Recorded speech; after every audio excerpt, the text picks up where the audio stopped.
Yeah. So Gina, before you did the Adam Carolla show, you told me you did another podcast, like 1,000 episodes. More than 1,000. We did the Pretty Good podcast, myself and my buddy Randy Wang. We did, I don't know. I mean, we did it for 7 years every single day. Plus, we had a Breaking Bad cast. Plus, we had a Lost cast when those shows were popular. So, yeah, I've done a few. Okay, so that then Corolla. How many Corolla? 2,000 of this Well, 3,500. How long do you? How many do you think you did there? let me bust out my calculator. I was there for 8 years Mm-hmm. and we took 2 weeks off a year. So let's say it was 50 weeks a year. So 50, Times five. thank you. So 250 a year times 8, 2,000, not including live shows. Okay, so 2,000 there. Probably 1,000 5,000 with Randy. Randy. And then Oh, and then I had a show on iHeart for a year called the Gina Grad Show, and that I did twice a week. So that's, I mean, I guess I only did like 30 of those. okay, and then this show you've done. Oh, God doing only this knows for how many. And then guess you've probably done more podcasts than anyone in the history of podcast. it's possible. You deserve the title Little Queen. Thank you. At least in the female category, it's possible. I know Adam has the main show plus all the other side shows, but I'm right up there. Yeah.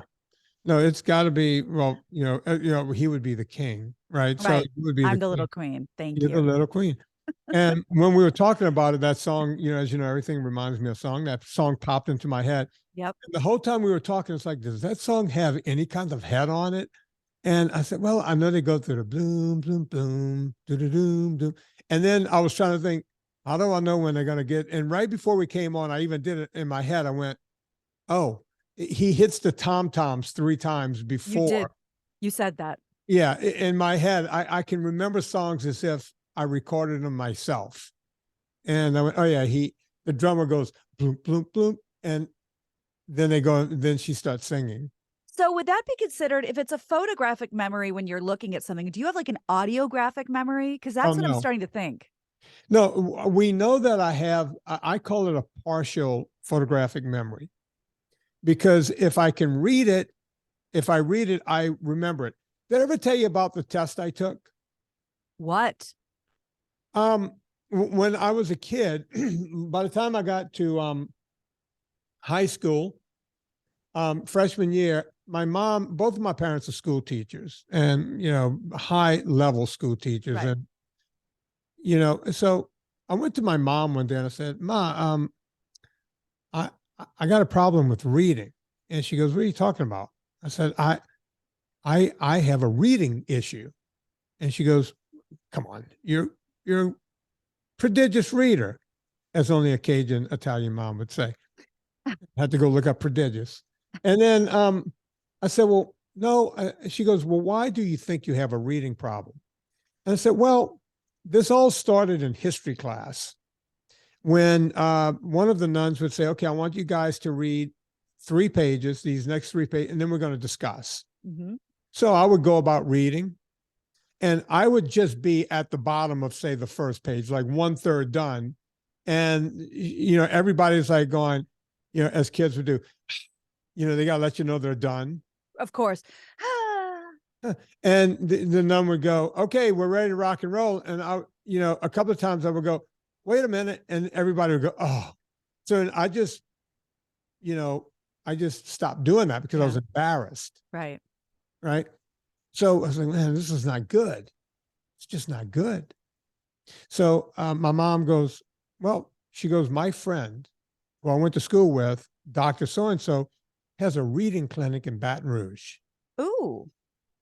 And I'm going to take you up there, and you're going to go to the reading clinic, and they're going to do this battery of tests. Really?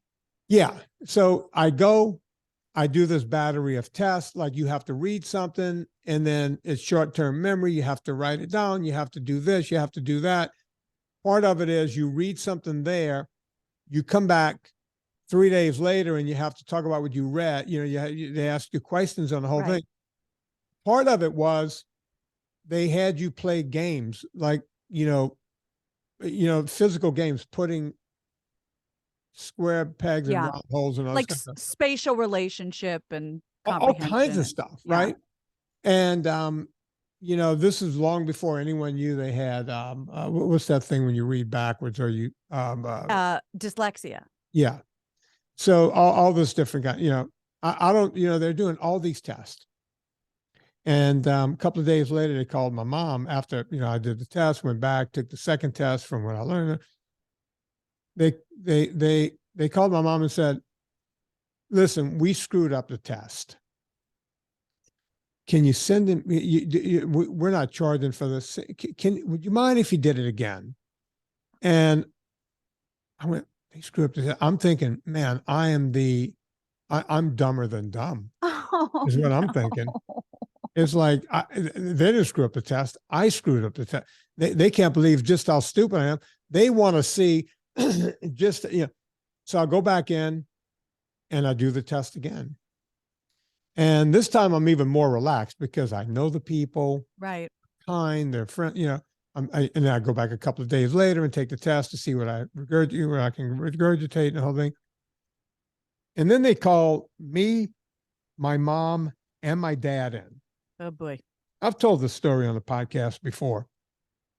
Yeah, that was my feeling. Is like, I'm going to either be on the short bus or I'm going to military school. This is not going to turn out well. It's the only thing I could think. Yeah. And I'm like, I'm finally good at I'm good at a sport. I'm just coming around in my life, right? I'm good at something. And you're about to be knocked backwards again. They're going to send me off to military. It's like, because when I was a kid, everybody was going off to military school. Right. I don't know where this famous military school was, but you would always hear about it. The famous line from Cheech and Chong's Up in Smoke, the opening scene is, his dad is yelling at him. He goes, you get a goddamn job before sundown, or we shipping your ass off to military school with the goddamn Finkelstein shit, kid. Son of a bitch. See, I do have a photographic memory. I was going to say. That's the opening line to Up in Smoke. And when's the last time you watched Up in Smoke? It was in the 70s when it came out. Got it. I only saw it the one time in the theater. God. So anyway, the Finkelstein shit, kid.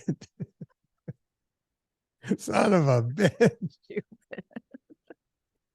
So anyway, I don't believe Tommy got a job after that. The whole idea was he and Cheech were smoking a lot of dope. Oh, you don't say. Yeah, it didn't work out the way they wanted. Well, anyway, they call us in and they said, look, the reason we wanted him to take the test again is because we thought by some fluke, by some random fluke, he scored what he scored. And now I'm really worried. I'm like, I got my hands out like they're going to put me in handcuffs. It's like, do they handcuff you and take you off to military school? Or do you just get to go on your own reconnaissance? Do you get zip-tied, hog-tied? Are there people with white coats? I mean, I've seen Nurse Ratched and the gang. I mean, what are they going to do here? So at any rate,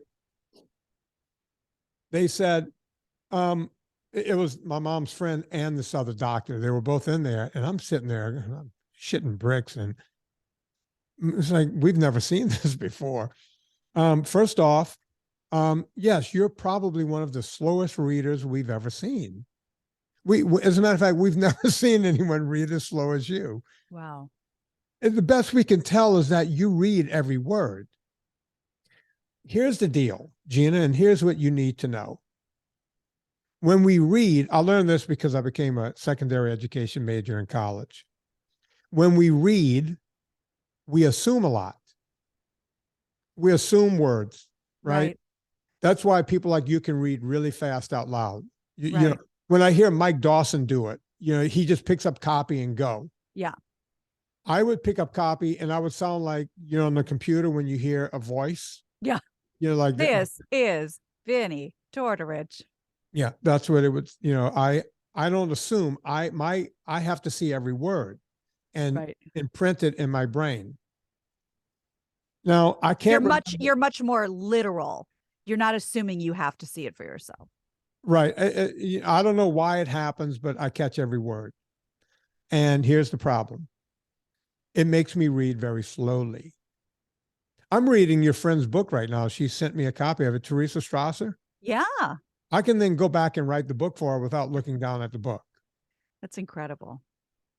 And it really sucks because Teresa, have you read the book yet?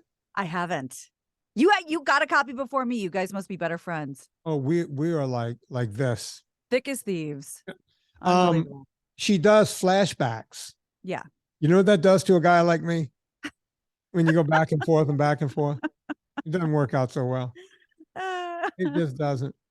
Anyway, they said, here's the crazy part. And I can't remember the numbers, but they said most people only retain 48, 52, some number like that % of what they read. And long term, it goes down to lower than that. I'm Right. making up numbers now, but Vinnie retains 92% of everything he reads. Oh my And God. when we did the test the first time, it was 92. And we thought that somehow he just, in a fluke, answered the questions randomly and randomly And somehow. correctly. Yeah. Right. So we tested him again, and it came up to 94 the second time.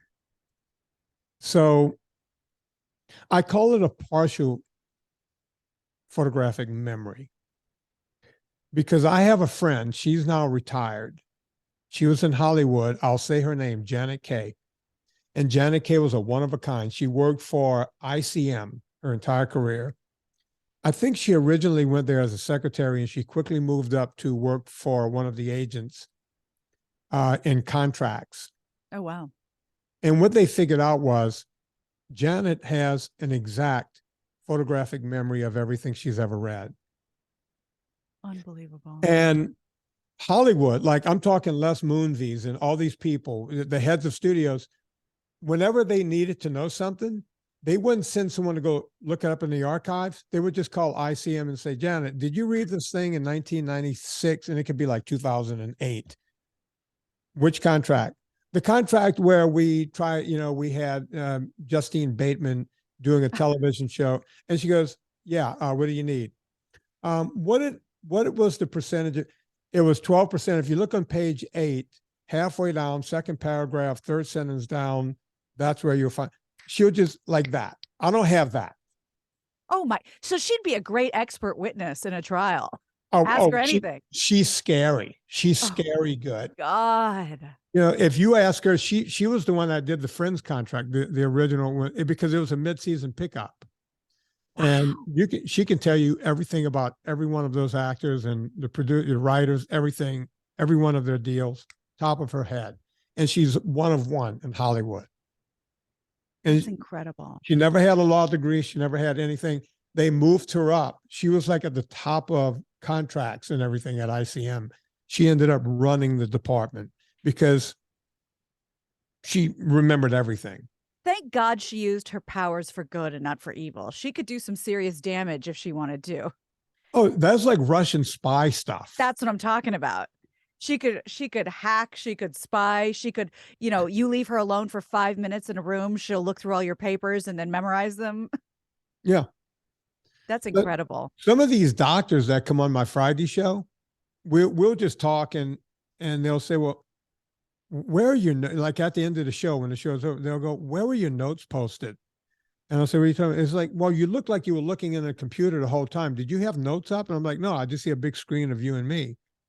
And they'll say, you were bringing up stuff from my book that I didn't remember. You know who you sound like? Remember when this is very random. Remember when they were doing a hearing with Amy Coney Barrett for the Supreme Court, and they said, how are you recalling this? What's on your notepad? And she held it up and it was blank. Yeah. Pretty crazy.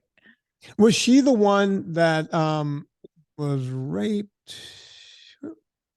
No, Oh, no, you're no, thinking. no. Oh, Amy, yeah, yeah. She's the one that they were Supreme Court, right? Yeah, you're Yeah, thinking of when they were trying to get what's his name to not become a Supreme Court judge. right, right. But now I can't think of his name. But yeah, no, totally different person, same hearing.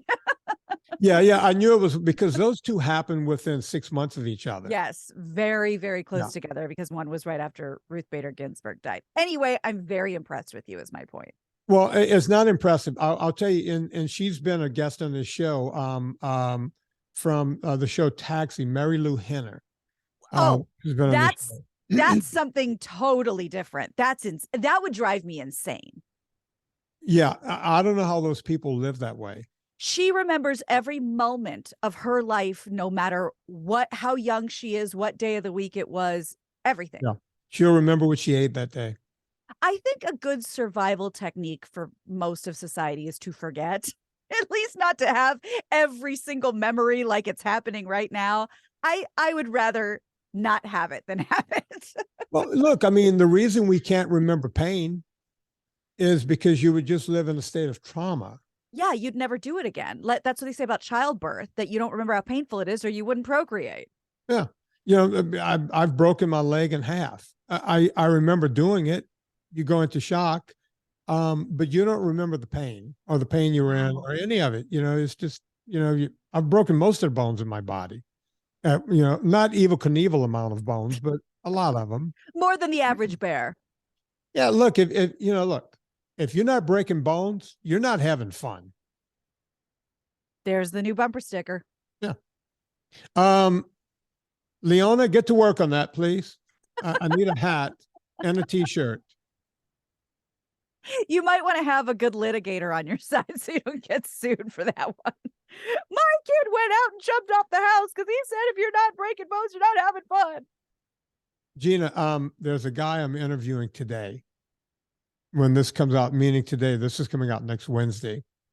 I'm interviewing this guy, and he grew up a half a mile from my house. And he's not, folks, he's not going to be on this coming Friday. That's Dr. Tim Noakes. Look ahead 2 days. Dr. Tim Noakes is back on the show, popular demand. And next week, you guys will be hearing a guy named Wayne Sotil. Sounds like he's from your part of the world. That sounds like a Cajun-y name. No, it's Italian. The Sotil. Oh, okay. A lot of the Tortoriches and Giardinas and, you know, Italians married Italians back then. And the old ladies had to keep a chart, like a Final Four chart, to make sure nobody was intermingling. Yeah, you know, but the Italians married the Italians back then, and the Sotil Tortorich, the Sotil Giardina, Sotil Tripodi family mixed a lot. Oh, you know, boy, there's a lot of Sotil, but right. no crossing over. I'm fairly sure of that. The gene pool is still diverse. The all family the teeth tree branches. Yeah, the teeth are still straight. And but anyway, Wayne Sotil, it happened again. Someone said to me, "Where'd you grow up?" And I went, "Southern Louisiana, down in the bayou." There's a famous guy from down there. I went, "Wayne Sotil." Yeah, you ever hear of him? Family friend. His dad and my dad, best friends. They played music together. As a matter of fact, Wayne was in the band Oh, when I was a kid. I used to look up to Wayne. It's like, oh my God, this guy plays the crap out of the guitar, right? And Wayne is pretty famous. He's written, I want to say 10 books. I don't know, 8 books. And he's coming on the show. And I'm going to interview him this Wednesday when this show comes out. I'm excited about it. What is his specialty? What is his area of interest? I want you to look up Wayne. Okay. Sotil is spelled Sotile. The guy, when you read his resume, it reads like it's a joke that they just made up. He's been adjunct professor here, adjunct professor there. He is a doctor that goes teach other doctors how not to be assholes, is the way it was put to me. Wow. Let me read you the first 2 sentences that comes up under him. Okay. The Sotil Center for Resilience, by the way. Mhm. Wayne is a pioneer in the field of health psychology, resilience, and work-life balance for high-performing people. He's one of the world's most seasoned clinicians specializing in life coaching for physicians. Yeah. Talk about a specialty. Yeah. Incredible. I looked him up further than that. He's on the board of Tulane University. He graduated from LSU. He's been on more boards and more, if you go look it up, it's just crazy what this guy's been able to accomplish. As a matter of fact, one of the things I always say is when people say, "Where did you grow up?" I always say, right smack dab between Wayne Sotil and Dee Dee Bro. Dee Dee Bro is a very accomplished. Let me guess, because I think we've talked about Dee Dee. Is she the one that was the gymnastics coach? Yeah, she just retired not long ago. She was the Kim Mulkey before Kim Mulkey. Do you know who Kim Mulkey is? If you don't see Kim on Instagram, she is. As a matter of fact, Kim Mulkey was who was the girl we got back from Russia, the basketball player, Brittany Griner. Oh, Brittany Griner, yeah. She was Brittany's coach way back when. She went back to her alma mater, LSU. She was a Oh, Louisiana. wow. Kim is she just brought her team to the Final Four. I think they might have lost out last night, finally in the Final Four, going for the championship or whatever. I don't know. But Dee Dee Bro was the Kim Mulkey before Kim Mulkey. That's amazing. Yeah. Speaking of that, just for a second, my husband and stepson go to all the Laker games and sit up in the rafters because even those seats are like $150. Yeah, unless I can pull some strings. They both want to start going to Sparks games, LA Sparks games. And I said, if you guys want to do that, I'll put you courtside. I mean, it's a fraction of the cost. They love basketball, any which way you can. So I think we're going to start going to Sparks games, which should be fun. Do you like live sporting events, Gina? I do. As you know, I'm not a sports person, but I love going to baseball games. And now I love going to basketball games because we do it so often. Yeah, that's where Tallulah and I really connected. She's a baseball junkie. Oh, wow. And just a total baseball nerd. And we would go to Dodger games. It's so much fun. Yeah, it was. It was always great. You got anything over there? I do, actually, and I'm just going to throw this in. It's not a story, but I wanted to give a little, I don't know if it's a tip or just something that I thought you'd appreciate. You know how I'm a big walker and I walk a couple miles a day, and that's where I do all my thinking and my listening to stuff, and that's my thing. Well, some days I don't do my walks around the neighborhood. Like yesterday, this is my new favorite way to get my steps in. For Christmas, one of our big presents to my 7-year-old stepson was we got 3 silver passes, 3 season passes to Universal Studios, which is just down the street from us. It's an 8-minute drive. And so after school, sometimes Andy will pick him up and we'll all go to Universal just after school, just for fun. We do that so often. We're having so much fun. We're walking around. I don't think about health. I don't think about physical fitness, nothing. And we get home and every time I'm like, when the hell did we walk 11,000 steps? I was only going to walk 7,000 steps. So now it's my new fitness plan is we go to Universal on days I'm not walking, and I walk twice as much and I don't even realize it because we're just there to have fun. And we bought these passes for Christmas and we're having a ball.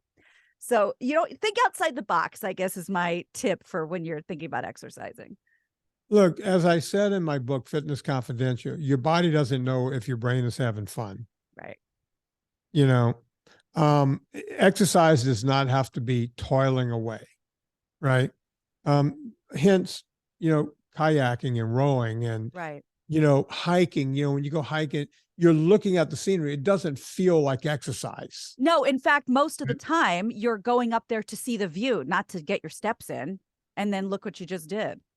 Yeah. And as you know, once I put this particular watch on, I didn't realize it when I bought it, but it's got the step thing. Right.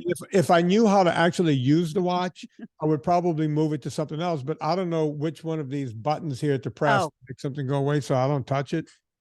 So I've been watching my steps now for the past whatever amount of time, right? And when I do things like I'll look at the end of the day and it'll say 25,000 steps, and I'll go, 25,000? Where did I go today? And then I'll go, oh, I cut the grass. Right. you know, and I like to push. I don't have the riding unit. I have the push unit. Yeah, you do. You know, so because that's the way a man does it. That's right. So yeah, you know, I pushed the yard and the whole thing, and it's like, wow, that's 25. Um, which reminds me of something. You know, I was in LAX, and you can only get this kind of steps. If you look back at my Instagram from several days ago, um, I get to LAX and I had the woman pick me up super early, Mm. the car. Um, I would use Uber, folks, but I don't know how to. I was going to say, who would be in charge of you doing Uber? Nobody. So Serena wasn't there, and Andy's in bed with a broken knee. So they just got me a car. They knew It's Uber for the would best. never work. No. So I know it makes me sound like a dumbass. So there you have it. So No, let's pretend that it makes you sound fancy. We have a car coming for you. it makes me weird, but you know, the one thing I did was on the way to the airport, the woman's name, I put her name in the thing. Oh, yes, yes, I saw this. I saw this video. This was amazing. Tersa, I get in because I don't sit in the back seat because I'm allergic to back seats. And she's in this big giant Suburban, right? Big black Suburban. Yeah. I look like a rapper sitting in that thing. You should have seen me. I got a woman driving me around LA. And I get in the front. I said, Teresa, I need to sit in the front. I get car sick. And she goes, no problem. And I get in the front seat. She's got this thing sitting right there where the coffee would normally be. And I go, what's with the hand weight? And she goes, oh, I work out in between calls and I'm sitting there. I work out. And I'm like, look at you. Can I video that? And she was like, absolutely. One take. I mean, the woman was a star. So then I get to the airport. And by the time I get through TSA and the whole thing, because I literally woke up, put the watch on, I walked to the car. By the time I got through TSA, I looked down and I happened to see I had like 800 steps. Easily. And then you see, because, and this is folks, you have to realize when you live in LA, you have to leave super early because anything can happen. Yep. Anything from, you know, an accident on the freeway that can back up traffic for an hour. Yep. The Construction. cops can do something called a traffic break. Yeah. Where they do this weird thing. They don't do it anywhere else in the world. I've had that happen. I used to leave the house at 5 o'clock in the morning to get to my first client at 5:30. And I would be zooming down the 101 and all of a sudden the cop would pull in front of me and do a traffic break. It's like, what are you doing? There's no traffic out here right now. I've never seen that in another place. The first time I saw it, I was driving past Universal on the 101. I called my dad freaking out and I said, Dad, I think the police car in front of me, I think the guy driving it is drunk. And he goes, how do you know? And I go, because they're swerving back and forth. He was like, no, that's a traffic break. I'd never seen anything like that in my life. And by the way, then they'll hold you there. He'll get out of the car and hold everyone there. And then get comfortable. And I'm like, okay, there better be a dead body on this freeway. I better see a coroner down the street with the blanket. Nothing. You drive and there's nothing. Nope. So for that reason, you leave super early. Yes. And I get to the airport. I get through TSA. Even though I have TSA pre-check pass and the whole thing, they stop me every time, every single time. And I got the special Weshel thing because I'm a big time traveler. I got all over the place. They still stop me. So I get to the thing and I find my gate. I go, okay, that's my gate. And then I said, oh, wait, hang on. All these people are drinking coffee. They all have their phone. And I can't even do the head, but they're like, and the head is down sideways. Oh, yeah. Yeah. And resting up against their shoulder. Their feet are like up on the chair. Everybody's got their feet on the chair with their head down like this. They look broken. They look like broken dolls. They do. I can't even make my neck do that. Now I have a lot of don't try. But you know, I'm looking at that and they're eating stuff while they're looking at this thing. And I went, look at how pathetic society. This is so pathetic. And I said, you know what? Usually I try to get 4,000 or 5,000 steps in when I'm in an airport, because usually at any other airport, I'm there right close to time. I looked at the time, I looked at these people, and I said, you know what? I'm going 10,000 steps. And then I thought about it again for a couple of seconds and said, fuck that. That's what a pussy would do. I'm going 12,000 steps. Before that plane takes off, I'm going 12,000 steps. How long Right. did that take? How much time did you have? Hour. It took me an hour. And you would be surprised. You could go down a corridor, you could go. And here's the thing. Here's what most people don't realize. I didn't realize this time because I usually do 4 or 5,000 steps. Right. If my thing says 3,000, it's like, I'm not leaving. I'm not getting on a plane until I have 8,000. Right. I just play that game. Right. There are other people that do this. You would never notice any of us, except you end up passing each other. Back and forth. And then, yeah, but I was literally getting 2,000 steps per length because I had a long corridor and they went all the way around to Bradley, to Yep. Bradley International and back. I had one of those long corridors. And I was like, wow, this is like, I can actually jog in here if I wanted to. Some women do the thing where they have the jogging shoes and they have the tights on and they're doing Right. that. Yep. Yep. Most people are like me, I had on cowboy boots and jeans. Now, I did have to take my top shirt off. I had a wool shirt on and I started to sweat a bit because it was a bit hot.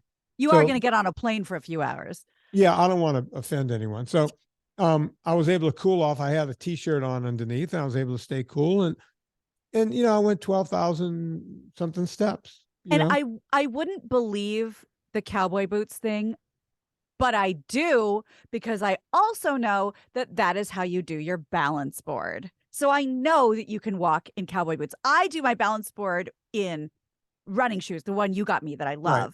Right. I could not do that in a dress shoe or a cowboy boot, but that's you. How do you know? I don't. Because go on.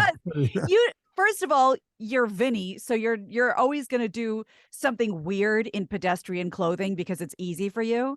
Second of all, at one point, that's what inspired me to get the balance board, because you filmed yourself doing the balance board to show how great a balance board is, but you just happened to be doing it in effing cowboy boots. That wasn't even the point of the video. You weren't even showing off about that. You were showing the balance board and you just happened to be in a heeled cowboy boot.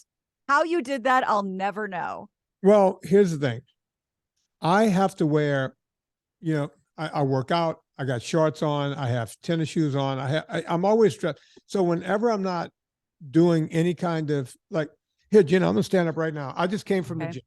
Right. Yeah. I didn't use my gym. I'm still in short. You see, he's in his t-shirt, shorts. Yeah. This kind of dress. When I'm done with this, before I do my next phone call, I'm going to go upstairs and put on jeans, a nice shirt, and probably cowboy boots or a nicer shoe. Because otherwise I'm spending my whole life walking around in gym clothes. And I've always said this is how tights became a thing.